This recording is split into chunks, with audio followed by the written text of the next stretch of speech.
Здраво на сите, поздрав до 890 храбри души кои што кликнаа subscribe на каналот Татунчо, и тоа е огромна бројка со оглед на тоа какви теми се разработуваат на овој канал. Денес сака вака директно малку да поразговараме за една работа која што е своевиден синхроницитет, а синхроницитетите повеќето од вас знаат дека се работи кои што се случуваат, имаат смисла, но немаат логичко објаснување. Значи, читајќи ја книгата 1984 од Орвел, односно прелистувајќи ја, налетав на една страна во која што многу убаво се опишани некои работи кои што можат да се вклопат во нашето секојдневие. Па затоа накратко ќе ви прочитам кој дел ми дојде под рака. Од раѓањето до смртта, членот на партијата, овде се мисли на таа фиктивна партија која што ја имаме во книгата, ама доживејте го како членот на општеството денес. Живее под надзор на полицијата на мислите. Дури кога е сам, не може да биде сигурен дека е сам.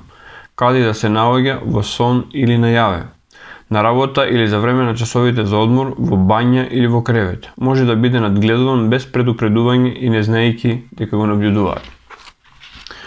Технологијата која што денес го возможува се ово, знаеме дека е таа смарт технологија, а самиот Орвел тоа го има предвидено во 40-тите години кога има пишувано книга.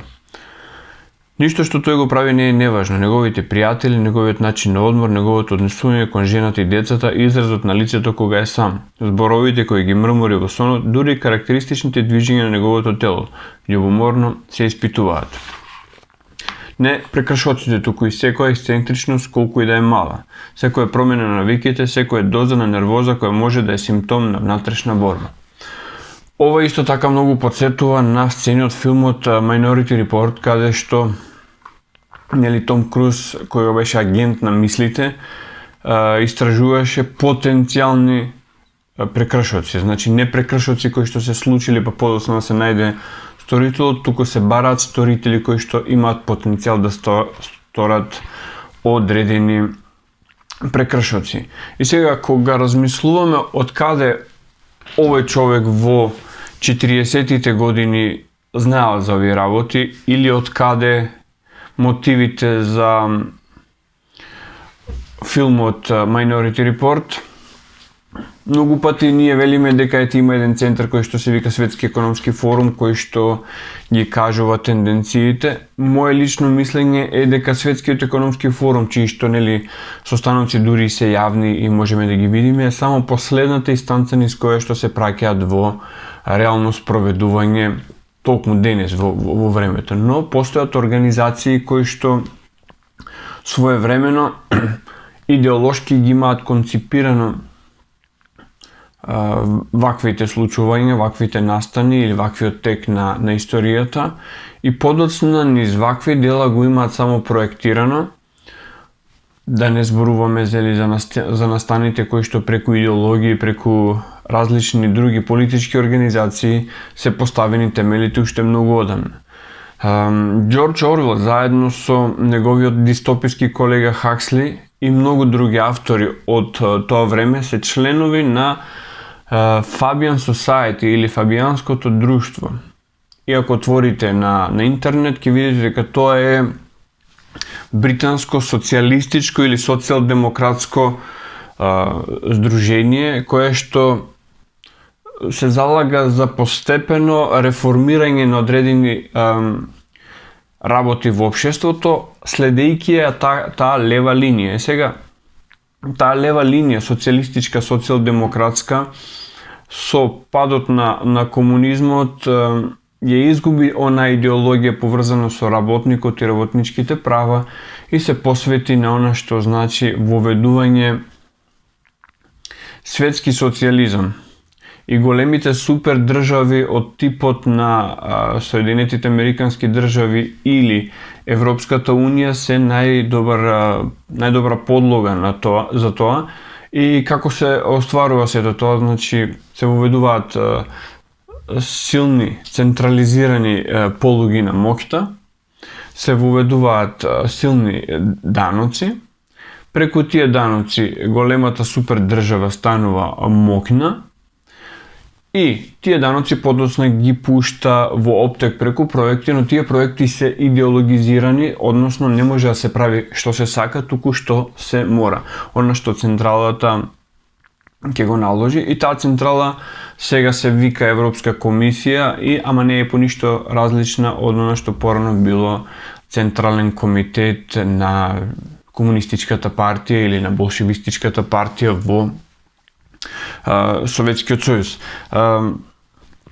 Ваквото поставување на нештата не тера да се запрашуваме колку од ова што ни се случува е чиста случајност, спонтан развој на работите, а колку сето ова е испланирано. Најмногу заради тоа што по завршувањето на 2 години на пандемија сега го имаме проблемот акутно хроничен, не знам како да го наречам, со глобалното затоплување и нешто мора да се превземе и главниот нормално виновник за сето тоа е испуштањето на CO2 во атмосферата, а на едно место дури на македонски медиум дури го слушнавме моментот дека 8 милиарди луѓе со своето дишење сериозно ја загушуваат планетата. Никој не зборува за сечењето на зеленилото кое што е главниот филтер, туку сите зборуваат за тоа дека јас сега зборувајќи, вие дишејќи додека го слушате ова видео, правиме штетна активност. Ова е направено да се концизно да се заробат две работи кои што во основата го имаат зборот ојкост, а тоа е економијата и екологијата, односно животната средина во која што живееме и односите кои што ги создаваме помеѓу себе, кои што се нарекуваат економија. И јас не сакам никогаш да бидам она класичен заговорник, но ако овде немаме заговор, не знам каде имаме заговор. Исто други некои феномени, например како извртување на говорот, извртување на поимите, термините и да речеме блоковската поделба, исто така можете да си ја најдете во 1984 година, каде што блоковите се три: Ист Азија, Евразија и Океанија, каде што буквално поделбата на светот сега се гледа, евроатлантскиот свет, Русија и Кина, Океанија и така натаму, поврзаности со реалноста, секој што сака да си најде, ќе си најде. И сега, ако на ова го надоврзиме Хаксли, кој што зборува дека светот ќе биде презаситен со сетилни дистракции, со сетилни одвлекување на вниманието, како што се забава, како што се дрога, алкохол, реални шоа, едноставно работи со многу ниски вибрации, ќе сватиме дека тој план одлично функционира. Она што е мудро да се направи во оваа ситуација е да се има отворен поглед, да не се гледа на се како што ни се сервира, туку да се толкува позадината, да се читаат вакви книги и мајки го во предвид тоа ќе знаеме полесно да ја декодираме реалноста и да се поставиме соодветно во однос на неа. Јас не сакам тука да изигрувам месија па да ви кажувам како да се поставите кон реалноста, затоа што секој живее во специфични околности, но важно е да не се подлегне на ова пропаганда во која што ми се чини дека сака да се убие човечкото во нас. Она што е важно е дека во таа контрола сега со располагањето на супер развиената технологија, ако сме 8 милиарди, што јас не сум ги броил, не знам, не можам со сигурност да кажам дека се 8 милиарди, ако сме 8 милиарди луѓе, сме од повеќе. И тоа во годините што доаѓаат пред нас ќе го видиме во трансформирањето на економијата преку роботизација, автоматизација и исфрлувањето на многу работи кои што децени, ако не и векови наназад, ни служија како полуга на нашата економија. гледам сега значи се уште се тера мантрата за Европската унија и за демократскиот запад, ама демократијата одамна е завршена приказна, исто како што слободниот пазар и капитализмот што се завршена работа. Не може да постои капитализам ако имате силна централистичка држава која што кажува каква технологија да се користи, како да се искористува, што може, што не може. Значи тоа го знаеме ние кои што сме поминале низ социјализмот, знаеме дека тоа е договорна економија, а не реална капиталистичка економија. За оние што стануваат, нели, за тоа дека ќе се соединиме со капиталистичкиот запад и дека нешто ќе се случува во тој правец. Така, значи, фабијанско друштво, кое што е едно од многуте друштва кои што во тој 19-20 вековен запад си имаат организирано и чие што идеи и идеологии денеска ние ги имаме изнесени на маса и се спроведуваат, иако можеби луѓето кои што ги замислиле, како што е Орвел и како што се Хаксли, не се помеѓу нас, но нивните идеи се итекако живи и присутни.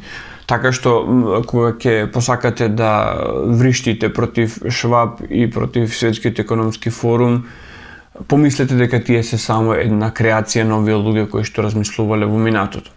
Како што ви реков, има и други такви организации, истражувајќи јас ќе ви зборувам и за нив во некои идни видеа. За сега не би ве заморувал повеќе, доволно беше ова. Во остатокот од ова видео само сакам да ви кажам дека ако нема често видео, тоа е затоа што моето секојдневие е исполнето со работа со која што морам да си го заработам, нели, левот насушен, а ова го правам ентузијастички во слободно време, така што се надевам дека ќе имате разбирање и дека за се останато останува, нели, да кликнете subscribe ако ви се допаѓа, да го споделите видеото, да го лајкнете, да ставите некој коментар, значи на сето тоа јас можам и да одговорам. Ако, нели, дискусијата е во ред, се надевам дека во сето тоа ќе го задржиме и цивилизираното ниво кое што можеби е здодевно, но сепак е неопходно за да имаме нормална комуникација. Ви благодарам за одвоеното време, имате убав ден, секој добро.